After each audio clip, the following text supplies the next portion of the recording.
What happens when you stay silent for 30 days? People start to assume you're playing games, that you're trying to manipulate or punish or get attention, that you're giving them the cold shoulder just to make them chase you. But what they never realize is, this silence was never about them. It was about you finally choosing peace over chaos. It was about self-preservation. It was about finally being done, because silence isn't always passive. Sometimes silence is the loudest scream of self-respect. You're not trying to prove a point. You're not trying to win anything. You're just tired. Tired of repeating yourself. Tired of explaining your heart to people who only listen with their ego. Tired of pouring into empty cups that never pour back. So instead of more arguments, more breakdowns, more trying to fix what keeps breaking, you go quiet. At first, that silence feels like punishment. For you, not for them. You sit with your thoughts. You overthink. You feel guilt. You wonder if maybe you're being too harsh, too cold, too distant. You replay every conversation in your head. You wonder if they're even noticing your absence. You stare at your phone, hoping it buzzes, hoping they care. But deep down, you already know the truth.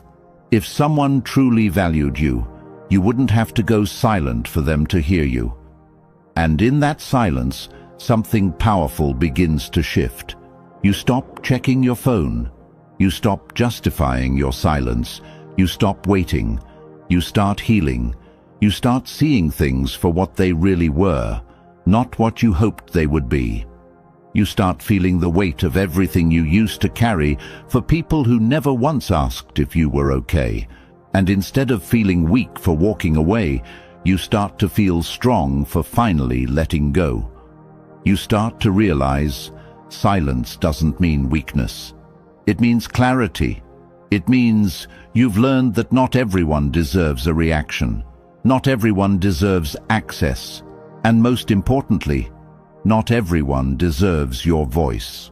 Because when your presence has been taken for granted, your silence becomes your greatest power. So what really happens when you stay silent for 30 days? Everything changes, starting with you. Day 1 feels empty, not peaceful, not powerful, just hollow. You go silent, and nothing happens. No call, no message, no sign that they even noticed you disappeared. And that silence, it screams, louder than any argument ever could. You stare at your phone, telling yourself you won't look. You tell yourself you don't care. But the truth is, you do. You wanted this silence to make them realize something, to feel something, to miss you, but they don't. Or maybe they do, and they just won't show it. That's what hurts the most. Because they've seen you go quiet before. You'd fall back, reflect, cry, but then you'd reach out every time. You'd break the silence just to feel heard, just to feel like you mattered. And they got used to it. They stopped taking your silence seriously. They started treating your boundaries like pauses in the script, like you were just waiting for your cue to come back and play your part again. But not this time. This silence is different. It isn't about punishing them. It isn't about making them chase you. It's not a test. It's a turning point. It's the moment you finally chose yourself. No closure, no confrontation, just calm. Not the fake kind you force when you're dying inside, but real calm. The kind that comes from knowing you've had enough. And yes, it hurts. Of course it does. Day 1 isn't strength, it's survival. You question yourself 100 times. You rehearse conversations in your head that will never happen. But underneath all that noise, there's something growing. A seed of self-respect. Quiet, steady, alive. And that's where the power begins. Not when they miss you, not when they call, but when you stop needing them to. By day 3, something shifts. The silence that felt empty at first now feels alive. It's no longer just the absence of noise. It has weight, texture, tension. It's not loud, not angry, not dramatic, but it's there, quiet, constant, and undeniable. You haven't said a word, but somehow you've said everything, and they feel it. They start hesitating before they post. They open your chat, stare at the blank screen, then close it again. They check your profile more than they'd admit, even to themselves. They wonder if you're watching, if you're waiting, if you're hurting like they hope you are. But they don't reach out, not yet. Their pride still stands tall like a wall. That ego they wear like armor, it's still too heavy to take off. They tell themselves you'll be back, you always are. They don't realize this silence isn't a pause, it's a pattern breaking. And here's the part that stings. For them, and maybe even for you, they miss the control. Because silence doesn't just remove the noise, it removes the dynamic. The one where they always knew what to expect from you. The one where your love was predictable, your responses guaranteed. That control is gone now. And what's left? Uncertainty, discomfort, that gnawing feeling that maybe this time you're really done. And that's when you start to understand something deeper. Silence isn't weak, it's not passive, it's not retreating. It's powerful because it forces people to sit with what they've done without you explaining it to them. It removes their grip, their excuses, their control. And on day 3, that silence finally speaks. I don't need to prove my worth to anyone who never saw it in the first place. By day 7, the confusion creeps in like a slow burning ache. It's no longer just silence, it's discomfort. A question mark that won't leave their mind. Why haven't they said anything? Are they really done this time? What are they thinking? And just like that, the roles begin to reverse. You used to be the one stuck in your head, overthinking every word, replaying every conversation, wondering if you were too much or not enough. You used to stare at your phone, hoping, waiting for something that never came. But now, you're still, quiet, focused, healing, and they're the ones who can't stop thinking. They scroll back to the last message. They hear your voice in the silence. They remember your tone, your pauses, your last look. They start analyzing your distance, not out of love, at least not yet, but out of fear. Fear that they miscalculated, that maybe they pushed too far, that maybe, just maybe, you finally meant it. It's not guilt that gets to them first, it's the loss of control. They were so sure they had you, that no matter how far they pushed, you'd always come back. That your heart was a revolving door, always open for them. But now the door is closed, not slammed, just gently but firmly shut. And that silence, it's louder than any goodbye. Because it doesn't beg, it doesn't plead, it doesn't explain. It just leaves space, space they never expected to feel. And now they sit with it, with the emptiness they created, with the questions they can't answer, with the regret that begins as a whisper and grows louder every day. On day 7, they don't miss you because they love you. They miss you because they lost the power they thought they'd never have to give back. By day 10, the shift doesn't happen in them. It happens in you, quietly, slowly, but powerfully. You wake up and notice something feels lighter, not because everything is fixed, but because you're no longer carrying what was never yours to hold. The silence, which once felt like punishment, now feels like peace. What used to be unbearable, checking your phone and finding nothing, now brings relief. There's no drama waiting, no half-hearted message to decipher, no emotional roller coaster to climb onto, just space, space to breathe, space to heal.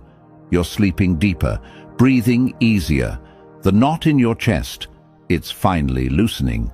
You no longer live with that constant anticipation, the need to be needed, the fear of being abandoned, the hunger for validation from someone who never truly saw you.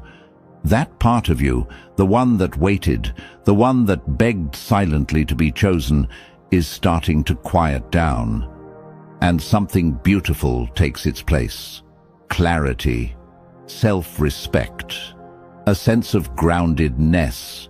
You look in the mirror, and this time, you don't see someone who's trying to prove their worth. You see someone who's remembering it. You see strength in your own eyes, calm in your face. You're no longer shrinking yourself to fit into someone else's uncertainty. You realize you're not just surviving this silence, you're growing in it.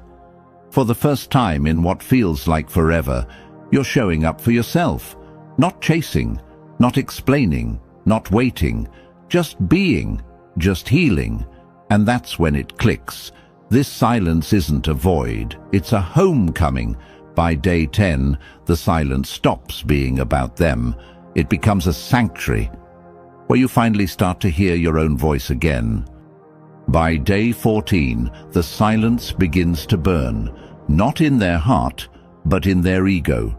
That's where they feel it first. Because it's not love they're missing, it's control, it's comfort. It's the version of you they had on standby, the one they never thought would walk away. You were their emotional supply, their outlet, their safe zone. You were the one who listened when no one else did, the one who forgave what others wouldn't. You became their unofficial therapist, their backup plan, their personal mirror for validation. And now you've gone silent, without a warning, without a breakdown, without a goodbye, just silence, and they don't know what to do with it. So they start testing the waters. A story post that feels oddly pointed. A song lyric that sounds a little too familiar. A mutual friend suddenly reaching out for no real reason. They post a picture, they share a quote. Something they know will hit you in the gut.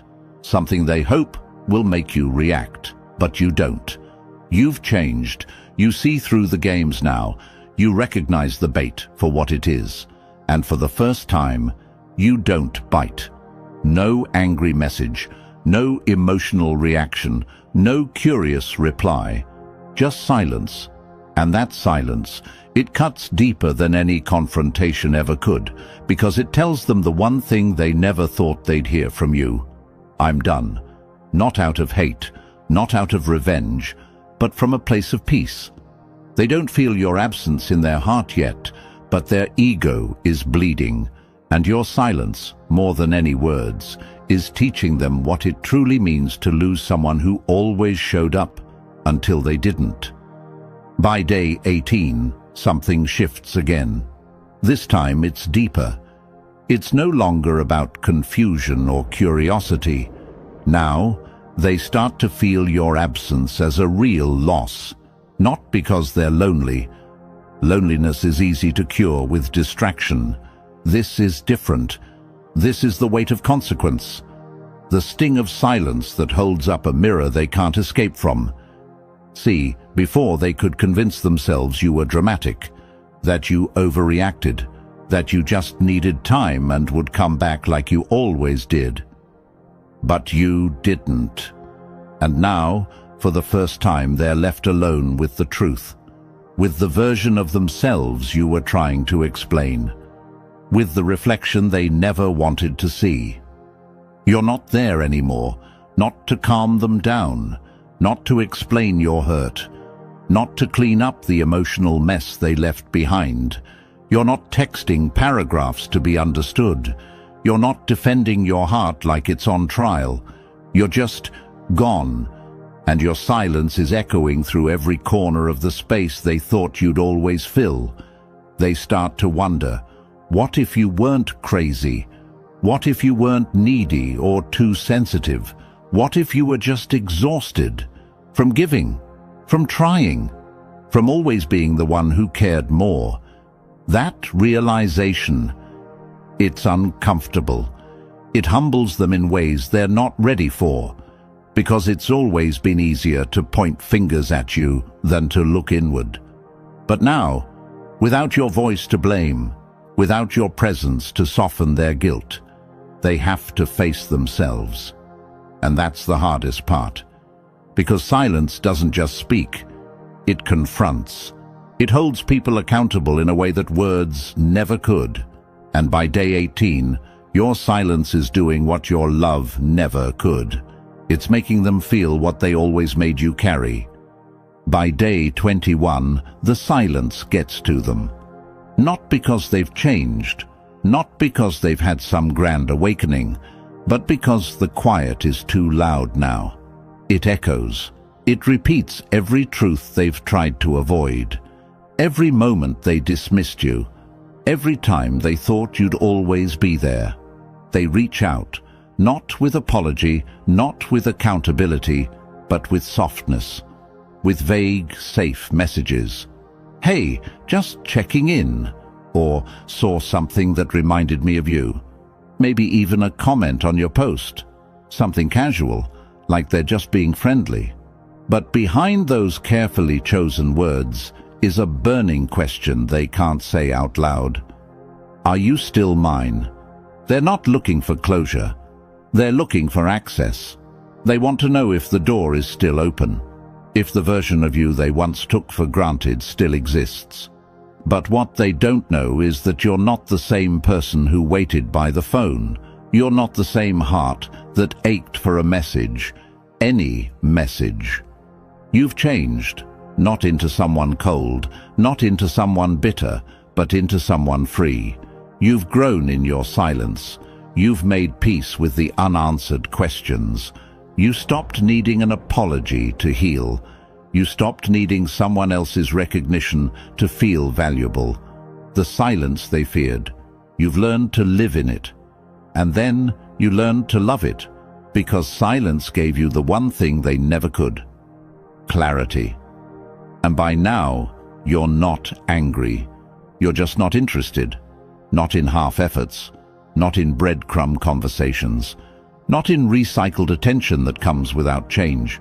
You no longer wait for closure. You became it. And their soft return? It arrives too late for someone who no longer needs to be chosen to know they were always enough. By day 25, the discomfort settles in. Not for you, but for them. They start to feel something they didn't expect. The weight of your absence. Not because you're punishing them, not because you're angry, but because you've stopped giving.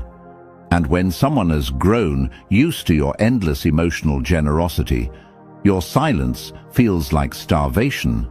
They're confused, not by your actions, but by your calm. You used to react. You used to chase, explain, overthink, beg to be understood. Now, you do nothing. And that nothing speaks louder than any outburst ever could.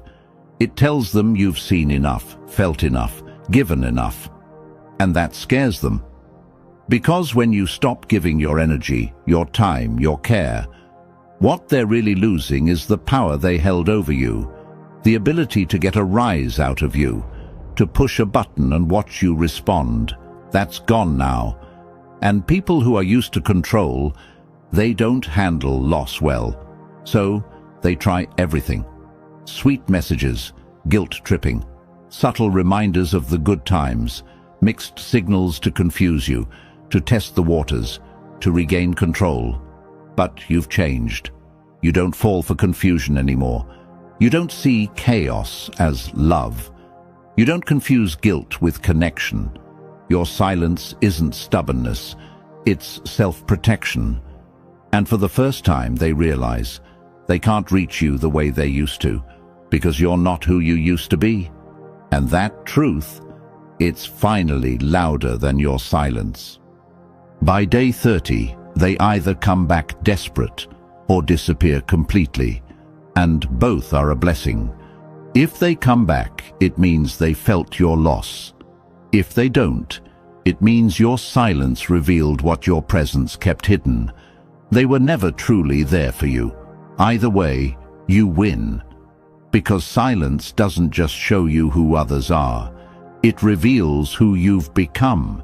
This isn't about revenge. This isn't about making them suffer.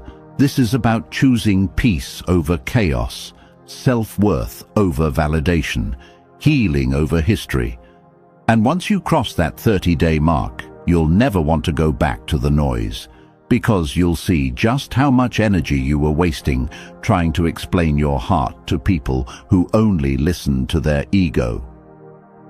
So what really happens when you stay silent for 30 days?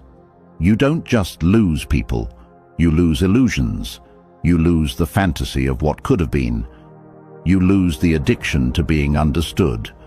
And in that loss, you gain something far more powerful: freedom. Freedom from their expectations. Freedom from your own emotional dependence. Freedom from the need to be chosen. You start realizing that peace is not in someone coming back. It's in you not needing them to. That strength is not in how loudly you speak, but how calmly you walk away. That healing is not found in closure from them, but in clarity from within.